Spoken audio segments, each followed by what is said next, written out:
Hola, ¿cómo están colegas, amigos? Aquí estamos en otro video. Voy a hablar ahora sobre la importancia o qué importancia tiene realmente hablar de cuando entrenamos fuerza como concepto desde el punto de vista de entrenamiento, desde el punto de vista de la rehabilitación.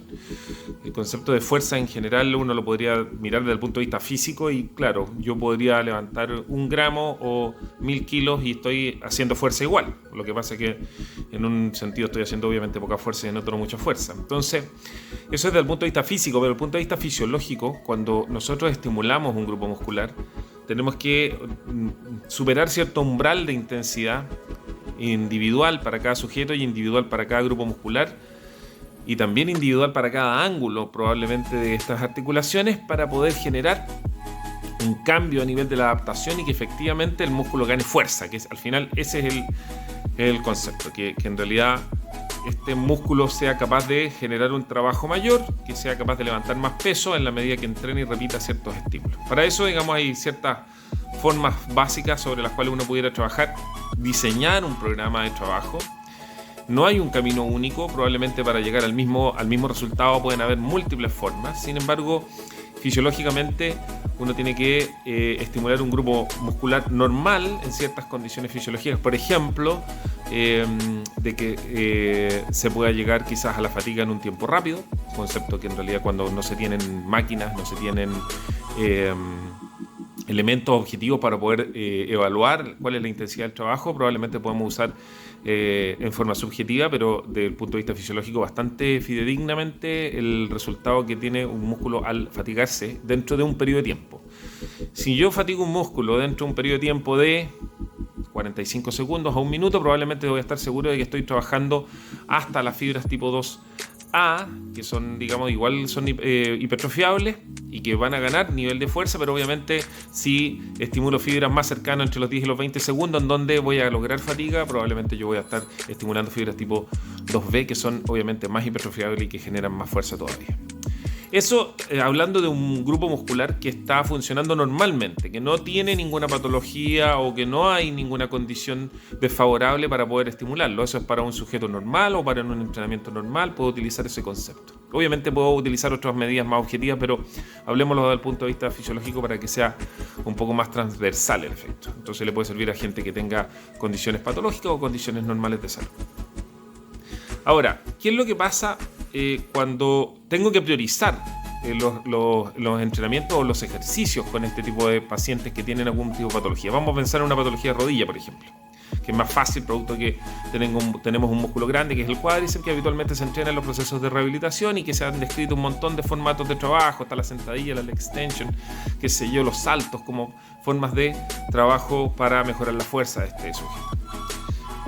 Hay condiciones desde el punto de vista fisiológico que clínico que habría que considerar para poder hacer una progresión sana para este sujeto y que no tienen que ver a veces con los conceptos fisiológicos. Es decir, yo no voy a trabajar fuerza con un sujeto que no tiene rango de movilidad completo de la rodilla. Entonces, pero ¿cómo? Si en realidad, ¿para qué perder tiempo? Hagámosle trabajo de bicicleta o hagámosle trabajo de extension, si en el fondo igual no se va a perder ninguna condición, al contrario se va a ganar fuerza aunque el sujeto no tenga el rango completo. Bueno, una de las condiciones sobre las cuales habitualmente yo trabajo y es relativamente sencillo en muchas ocasiones, no en todas, pero en muchas ocasiones de recuperar ese rango y una vez que se recupera el rango trabajar fuerza. Entonces,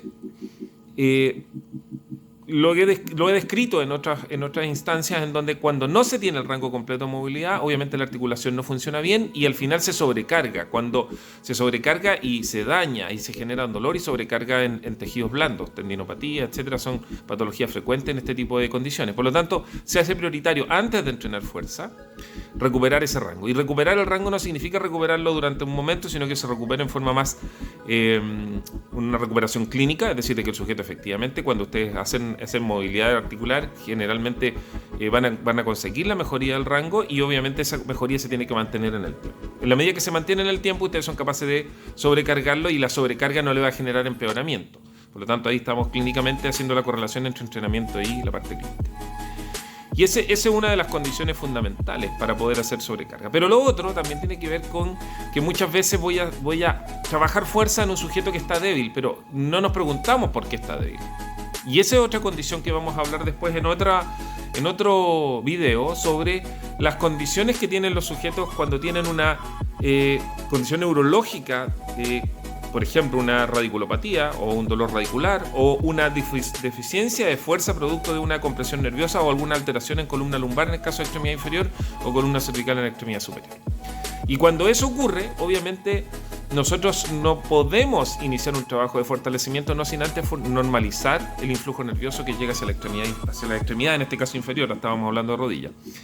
Por lo tanto, el screening que nosotros tenemos que hacer para poder determinar si vamos a trabajar o no vamos a trabajar fuerza, pasa primero por justamente normalizar rangos de movilidad y después evaluar la condición neurológica. Muchas veces nos vamos a encontrar con condiciones neurológicas que están ocultas y que por lo tanto necesitamos un screening del punto de vista neurológico para ver la indemnidad del tejido nervioso y que nos permita asegurar de que un programa de fuerza va a cumplir su función de mejorar la fuerza en el sujeto. Si eso no ocurre, obviamente lo que yo voy a hacer es perder tiempo, porque al final el estímulo que yo le voy a dar de fuerza, como el músculo no está en condiciones de recibir ese trabajo porque el influjo nervioso no está llegando al músculo, obviamente me voy a encontrar de que el resultado no es adecuado o no es con lo que yo me encontraría con una persona normal, que sesión a sesión probablemente voy a ir notando su mejoría.